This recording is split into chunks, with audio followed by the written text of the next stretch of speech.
After structure of pollen grain starting with the development of male gametophyte. Male gametophyte मतलब वही substance जो जाके female gametophyte को fertilise करने वाला है। अब मेल गैमेटोफाइट का जो डेवलपमेंट होता है वो एंडोस्पोरिक होता है। एंडोस्पोरिक मतलब स्पोरिक का मतलब स्पोर और एंडो का मतलब इन, यानी जो मेल गैमेटोफाइट का डेवलपमेंट है वो स्पोर के अंदर होने वाला है, ना कि स्पोर के बाहर, इसलिए उसको एंडोस्पोरिक बोलते हैं। अभी जो एंडोस्पोरिक डेवलपमेंट है मेल गैमेटोफाइट का वो दो माइटोटिक डिवीजन से जाता है, गुजरता है। पहला माइटोटिक डिवीजन सेल का होता है और दूसरा माइटोटिक डिवीजन न्यूक्लियस का होता है। We all know that mitotic division का मतलब एक सेल से दो सेल, तो यहाँ पे दो माइटोटिक डिवीजन होते हैं, पहला सेल का होता है और दूसरा न्यूक्लियस का होता है। अब ये दो माइटोटिक डिवीजन दो अलग अलग डिफरेंट प्लेसेस पे कंप्लीट होते हैं। पहला before pollination in pollen sac, after pollination on stigma. After pollination on stigma मतलब जब पॉलिनेशन हो जाता है और जाके जब वो पॉलन ग्रेन या माइक्रोस्पोर जाके गायनेशियम के स्टिग्मा के सरफेस पे अटैच होता है, उसको बोलते हैं after pollination on stigma. So let us first discuss about before pollination in pollen sac.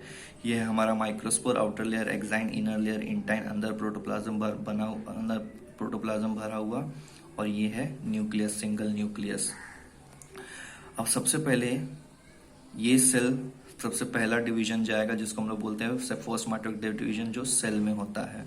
अब ये जो होता है अंदर का सेल वो माइटोटिकली डिवाइड होता है into two unequal cells. We know रे माइटोटिक इक्वल डिविजन्स होते हैं, लेकिन यहाँ पे एक ऐसा चीज होता है कि ये जो पोलन ग्रेन का अंदर का सब्सटेंस होता है वो माइटोटिक डिवीजन में जाता है और दो अनइक्वल सेल्स फॉर्म करता है।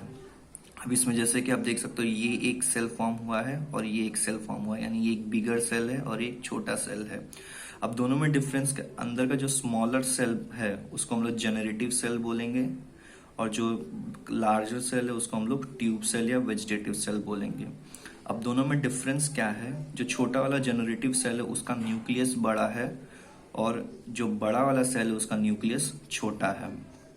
जेनरेटिव सेल में फूड का जो स्टोर्ड फूड होता है वो बहुत ही कम क्वांटिटी होता है as compare to tube cell में।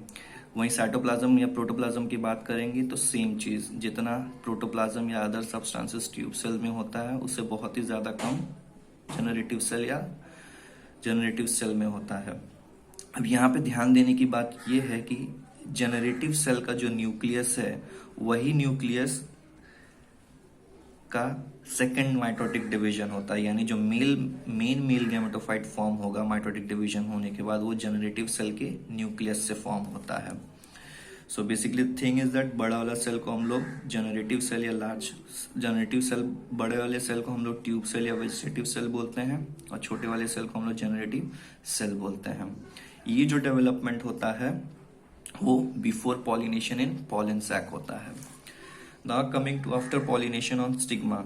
अब ये जो सेल है, अब ये स्टेट में ही सेल या फिर पॉलन ग्रेन पॉलिनेट होके गायनेशियम के स्टिग्मा पे जाके अटैच हो जाएगा ऑन स्टिग्मा।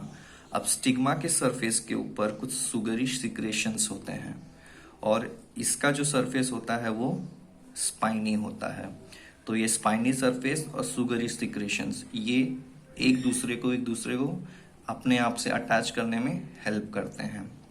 अब हमको जैसे पता है कि एक्साइन के आउटर लेयर में पोर्स होते हैं जिसको हम लोग जर्म पोर्स बोलते हैं।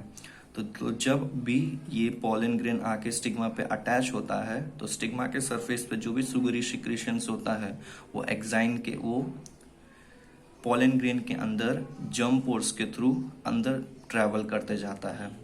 तो जितना भी सुगरी सिक्रेशन स्टिग्मा पे होता है वो कंप्लीटली इसके अंदर चले जाता है। तो सुगरी सिक्रेशंस अंदर जाएगा, ऊपर से प्रोटोप्लाज्म है ऊपर, तो ये पूरा स्वेल हो जाता है, अंदर का जो भी इंटाइन पार्ट है कंप्लीटली स्वेल हो जाता है, जिसके वजह से इंटाइन के लेयर पे प्रेशर आता है। जब इंटाइन के लेयर पे प्रेशर आता है तब किसी ना किसी, जैसे ये तुम्हारा जर्म पोर है तो ये इंटाइन का जब स्वेल हो जाता है किसी ना कहीं प्रेशर आने की वजह से ये जितना भी कंटेंट है प्रोटोप्लाज्म जेनरेटिव सेल का न्यूक्लियस वो सब इसके बाहर आ जाता है in the form of tube. Swelling of intine, therefore protoplasm comes out of germ pore. जैसे कि यहाँ पे है ये तुम्हारा, तो जनरेटिव सेल का न्यूक्लियस है, सब प्रोटोप्लाज्म यहाँ पे आ जाता है in the form of tube cell, जिसको हम लोग ट्यूब सेल या वेजिटेटिव सेल बोलते हैं। अब यहाँ पे आने के बाद ट्यूब सेल वेजिटेटिव सेल का न्यूक्लियस तो डिसअपियर हो जाता है, बच जाता है तुम्हारा जनरेटिव सेल का nucleus. Now the thing happens that यही जनरेटिव सेल का न्यूक्लियस डिवाइड्स माइटोटिकली, यानी यही सेकेंड माइटोटिक डिवीजन में जाता है। और जब सेकेंड माइटोटिक डिवीजन में जाएगा तो ये एक न्यूक्लियस से दो न्यूक्लियस फॉर्म होगा। तो यही चीज आके दो न्यूक्लियस फॉर्म करता है, which is truly the male gametes या फिर मेल गैमेटोफाइट, जो जाके फीमेल गैमेटोफाइट को फर्टिलाइज करेंगे। अब ये दो मेल गैमेटोफाइट होते हैं, जो मेल गैमेटोफाइट हैं वो नॉन मोटाइल होते हैं। नॉन मोटाइल मतलब इनके पास कोई भी स्ट्रक्चर नहीं है मूवमेंट के लिए, इसलिए उसको two non motile male gametes बोलते हैं। So this is the basically the structure और development, structure and development of male gametophyte.